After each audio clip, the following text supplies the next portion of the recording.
Today's interview is with the person who's kind of the reason I'm here in a way. It's I can't give you credit, Camille, for recruiting me into WPO, but I can give you credit for growing this tremendous organization that a lot of our members find life-changing. And I wanted um, my members in Colorado to know who our president is and celebrate your 25th anniversary too. So, Camille Burns, thank you for taking time Of to, course. Thank you so much, Donna. So good to see yeah, you. it's always good to talk to you. You're such an inspiration. And I know that we talked about the fact that the founder of WPO, Marsha Firestone, chose your 25th anniversary to go ahead and exit the universe. And that has to come with some emotions because she gave you some extraordinary opportunities.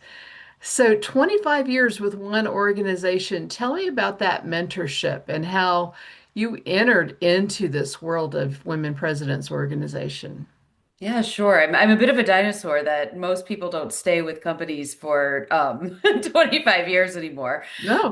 And I owe a lot of that to Dr. Firestone. Marcia, just for a quick background, was founder of the WPO. She worked in women's economic development for many years and found that there were resources to help women start businesses, but once women were achieving a certain level of success, it was very much an old boys club. Mhm. And there weren't a lot of opportunities for women to even find each other, to know other women running companies of scale. And she started WPO with one group in New York City in 1997. Oh, wow. Yeah, and I came on board in 2000. So this is my 25th anniversary. And Marcia, she was a real visionary. She was one of those women, I say this all the time, she was a force. She had so much tenacity and sort of fight in her, which I think was necessary and can be necessary when you're starting a company. Because Absolutely. there's going to be those naysayers. There's going to be people who tell you it's a bad idea, this is never going to work. And certainly, Marcia experienced a lot of that. Yeah. And I started working for her quite young, and I will say that I'm not the only young woman who came into Marcia's orbit, and she really, she allows people and she gives people opportunities, particularly young women, to take things on, to learn, to be in the room, to sort of overhear the conversations that are happening and be part of what's going on within the organization. And Marcia really kind of trusted me from the beginning, and I give her just a lot of credit. I wouldn't be the woman I am today without having worked with Marcia for 20 Yeah. years. Marcia could be tough, but she also was a fierce advocate for her team. Right. She was a fierce advocate. When you worked for her, it was like no one could mess with you. She taught me a lot just about supporting the team, being there for the team. And she was just a strong woman. And sometimes when you're a young woman, you haven't developed yet that strength, that ability to just kind of there I think some women, and I'm certainly one, where we're raised a little bit to be pleasers, to not cause too many waves, and Yep. that was not Marcia. And so I just learned a lot from her on just not backing down when you feel really uh sure of something, or you know it's the right direction, and just pushing through even when everyone's telling you not to. Yep. It does take that tenacity, and it's great that you got a front row seat to that. What was your position when you first started 25 years ago? Yeah, when I started, my title was a program assistant, but I was Marsha's assistant. I was just doing basically all kind of admin. We were a very small team at the time, and Mhm. WPO only had about 200 members. So it was a very small organization.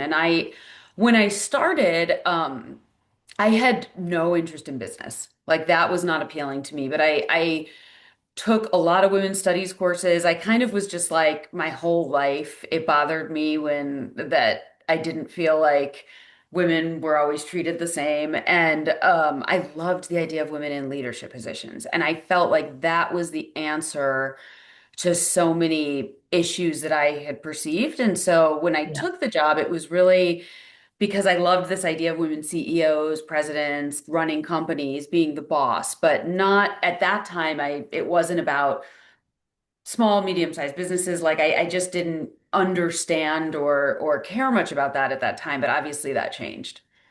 Absolutely.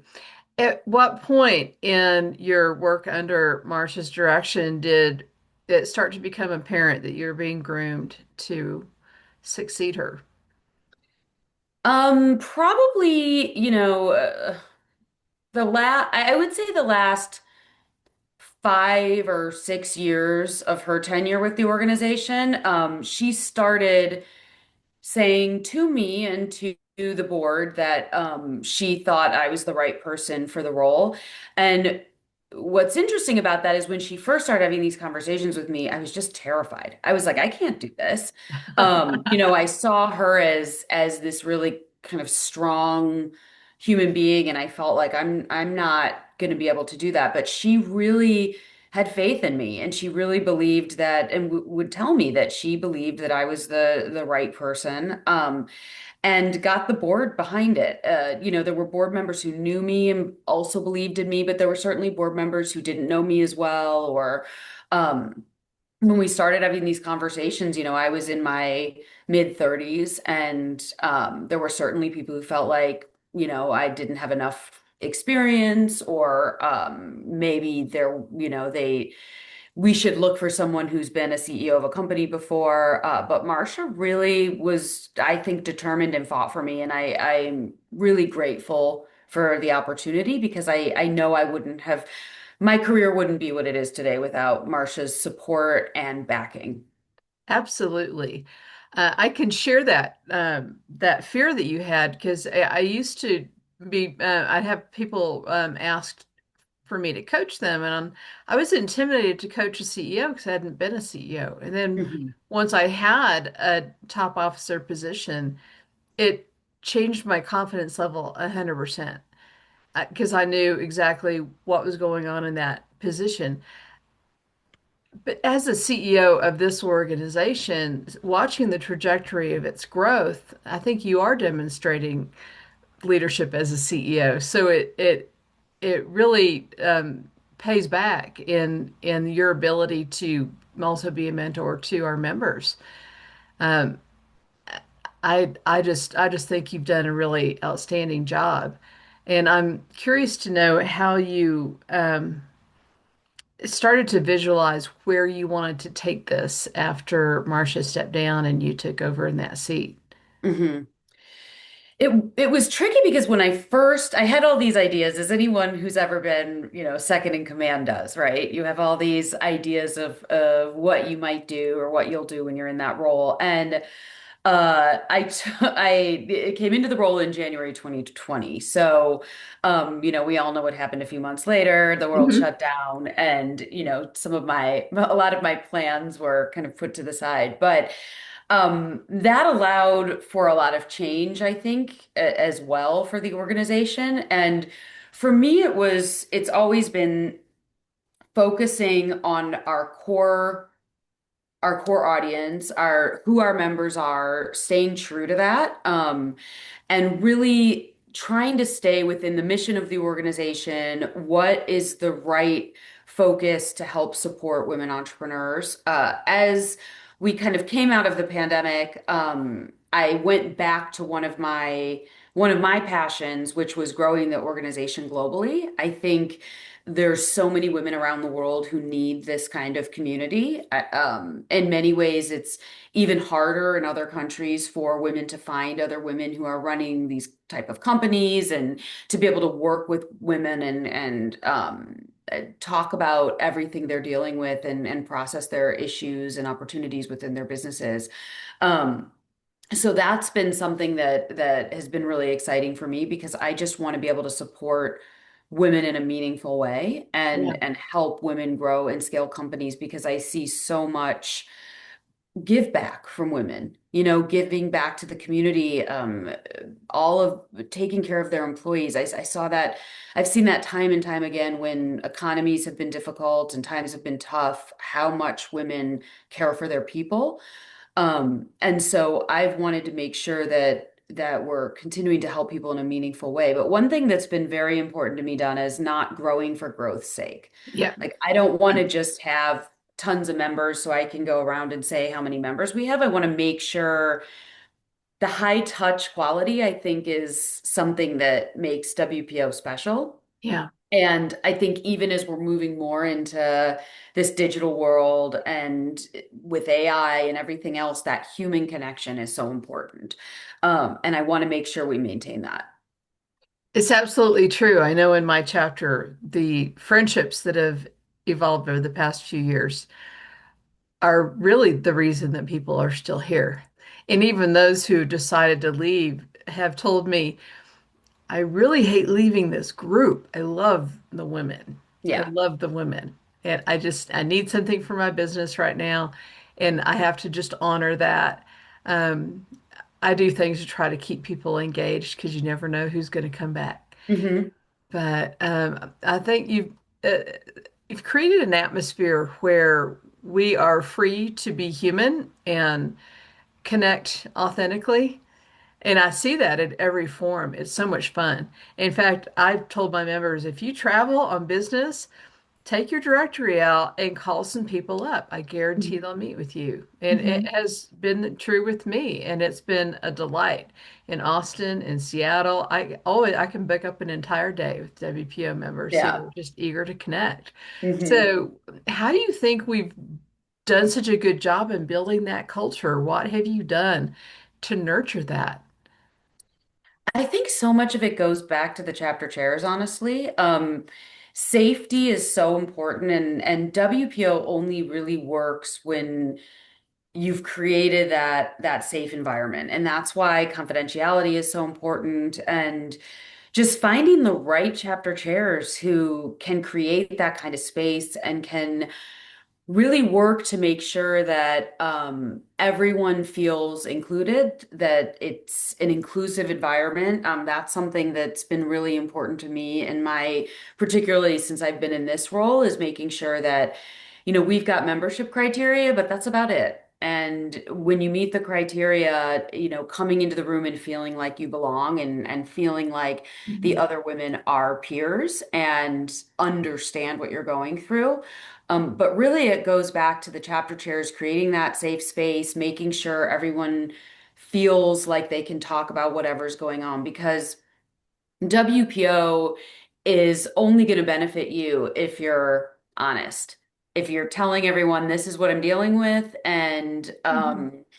get the kind of feedback you need, that's really when WPO is at its best. It's true. That makes all the difference in the world. That authenticity is the success factor. So, what are you hoping to achieve in 2026? 2026, we're continuing to grow the organization. That's been something that's really important to me is growing both in North America, but also growing globally. We've got a lot of new countries on the agenda for next year. And, one of the things, Donna, you mentioned is traveling and connecting with members. And I highly encourage any of our members, when they're traveling overseas, it's even more fun to connect with, and women are doing interesting things and different things in different countries. And so there is this, someone sees a WPO person pop up in their email, they want to connect. So continuing to grow. We are continuing to look at what other kind of programming we can do. We just did I think we're in process of a really incredible AI virtual program that we've been doing with Jeff Woods and just looking at other ways that we can continue to educate or provide opportunities for education for our members. But ultimately, what I'm looking at is how can we continue to create connections and engagement? Because that, again, I think is the most important thing. And so not just within your local chapter, but how can you get to connect with other women in your region, around the country, and around the world? True. Yeah, we have been talking about doing something across Colorado. and that's I love actually that. in the works. I hate to waste an opportunity for our people to meet other people in the state who are like-minded, Mhm. and they can benefit so much from knowing each other. And, in addition to the traveling thing, um, I'd really like to get people connected in similar industries. Mhm.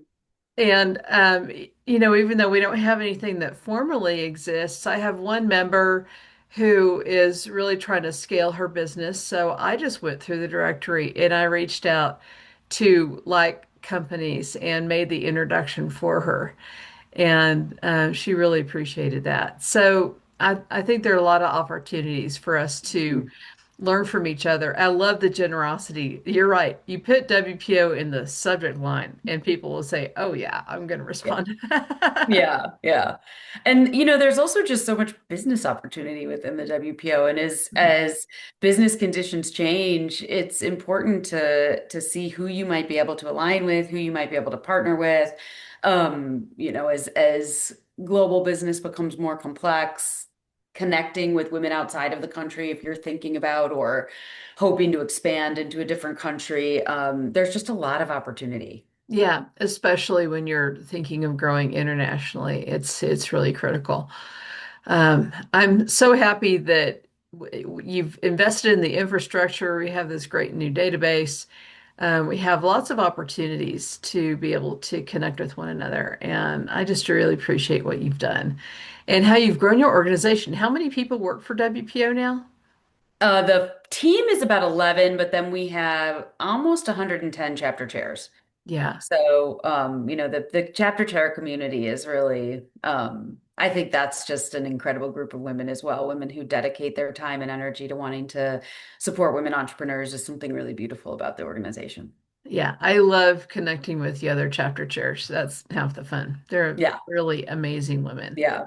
Yeah. They Well, really I are. And yeah, appreciate. thank you, Donna, for everything you do in Colorado Springs because it's incredible. And I know you have a great group of women there who've really connected and love working with each other and spending time together. And I love that.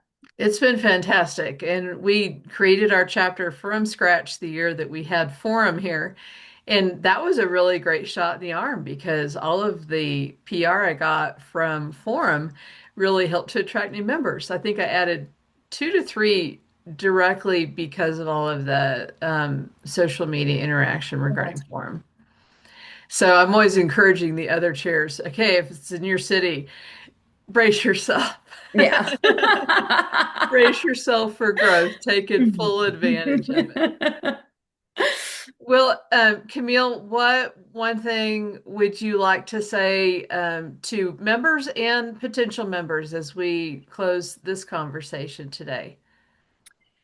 I just, keep looking out for opportunity. I know that sometimes things can feel challenging and it can feel like there's a lot of hurdles along the way, but with all of these challenges and everything that's going on, there's so much opportunity. And I think we always have to be looking at what we can do, how we can change, and where we can fit in as the world sort of rapidly rapidly changes around us.